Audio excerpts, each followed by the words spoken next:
This is Tomonews for Monday, April 10th. Prager's shark takes a huge bite out of diver's arm.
Inmates build computers with smuggled parts and hide them in the ceiling.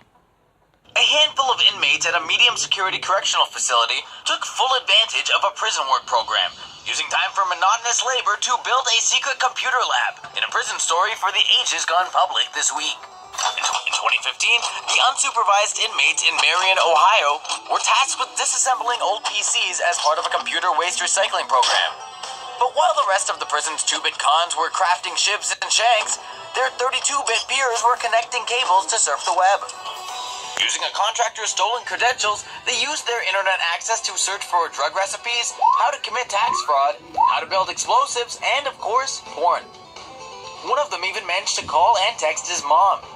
They hid the computers in the ceiling and kept them operational for 4 months, until the correctional facility was made aware of irregular levels of internet activity. What's amazing is not only did the inmates build the computers, but they were able to transport the parts within the prison walls, even through monitored security checkpoints. The 5 prisoners involved have since been transferred to other institutions, where guards will probably be keeping a much closer eye on them. FBI suspects friend of San Bernardino shooters bought the killer's guns. FBI suspects friend of San Bernardino shooters bought the killer's guns. Last Wednesday's San Bernardino massacre was carried out by 2 Islamic extremists using legally purchased guns. But how the deadliest of those weapons, the assault rifles, came into the possession of Saeed Farouk and wife Tashfeen Malik is another matter entirely. The FBI raided the Riverside, California home of Enrique Marquez, a former neighbor of the San Bernardino shooter Syed Farouk, Saturday, on allegations he purchased the 2 assault rifles that were used in Wednesday's massacre. Marquez allegedly bought the rifles 3 years ago. The Wall Street Journal reports that he checked himself into a mental health facility after the shooting. Authorities reportedly approached Marquez's home with guns drawn and used a cutting torch and broke windows to get inside. One of the guns was modified to hold a larger magazine. There had been an attempt to make the other fire on automatic, though this modification failed. The shooters had bought the handguns themselves, while the assault rifles were allegedly purchased by Marquez in 2012. Marquez hasn't been charged for any crime. Even with California's strict gun laws, 2 Islamist jihadis somehow managed to get their hands on guns and spray the walls with the blood of 14 human beings. So what should the U.S. do about it? Sound off below and let us know.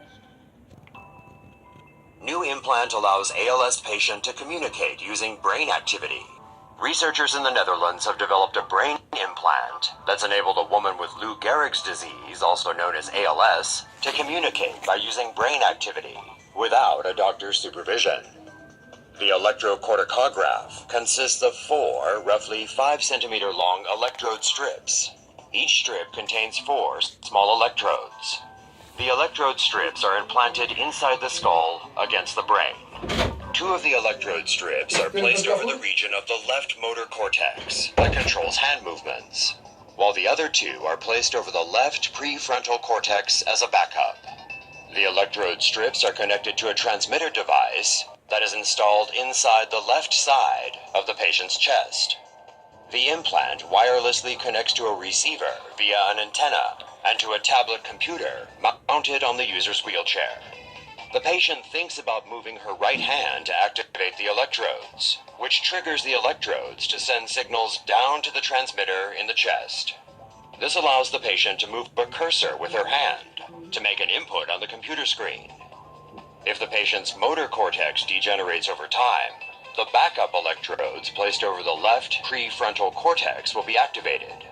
To control these electrodes, the patient has to count backwards, as this region is responsible for mental calculation. ALS affects neurons required for voluntary muscle control and often causes complete paralysis within a couple of years. According to the ALS Association, about 6,000 people in the U.S. are diagnosed with ALS each year. There is currently no known cure for the disease. Smart shorts for men designed to help improve their sex lives. A new pair of technologically enhanced shorts have been designed to help men improve their sexual stamina and ultimately gain the ability to have multiple orgasms. Vilif, a startup from Palo Alto, California, has created smart shorts aimed at helping men perform Kegel exercises in order to build stronger pelvic floor muscles. The floor of the pelvis is supported by a layer of muscle tissue, which stretches from the tailbone to the pubic bone like a hammock. In men, exercising this muscle through Kegel exercises also strengthens the bulbocavernosus muscle, which controls urination and allows for erections and ejaculation. Men can identify their pelvic floor and bulbocavernosus muscles when urinating by stopping the process midstream. Both muscles are used to stop the act of peeing. The shorts are equipped with a vibration device that syncs to an app, which tracks pelvic floor movements. The app also allows users to play games by performing Kegel exercises that are detected through sensors in the shorts. Vilif promises the shorts will help men get better erections for longer. But buyers beware. Be careful what you wish for. Woman gets $250,000 bail after shooting at husband over chores. Greg and Starlene Roth are a seemingly ordinary married couple living in Marysville, Washington. Last Saturday, they got into an argument about Greg's laziness when it comes to the usual household chores. In a fit of rage, Starlene armed herself with a 9mm handgun and shot at her husband, who dodged just in time. Greg then ran away from the house. Neighbors reported that they heard shouting and smashing of various objects prior to the gunshot. Investigators stated that Starlene was not under the influence of alcohol or drugs at that time, nor does she suffer from any mental illnesses. When asked, their neighbors also reported that the loving couple of 30 years had no domestic disputes and that they were really gentle people. The incident was entirely out of character for Starlene. Starlene said that she regrets shooting at her husband. The judge, however, did not buy any of her alibis and ordered bail set at a whopping $250,000 for attempted second-degree murder.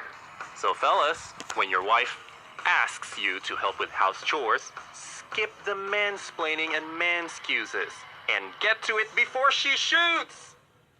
Woman mysteriously jumps to her death while working at a hostess bar. In Taoyuan, a city just outside of Taiwan's capital, a 6-year-old woman working at a hostess bar plunged to her death from a 7th-story fall. Police are still investigating the woman's death, and the hostess bar has only provided footage from 2 security cameras. The woman's mother announced at the funeral that she believed her daughter was murdered. The woman said that her daughter was not depressed or suicidal and had no reason to want to commit suicide. The mother said she believed her daughter was pushed over the railing, although she was unable to say who or why anyone would want to harm her daughter. Police said that it may have been a tragic accident, as the hostess was heavily intoxicated at the time of her death.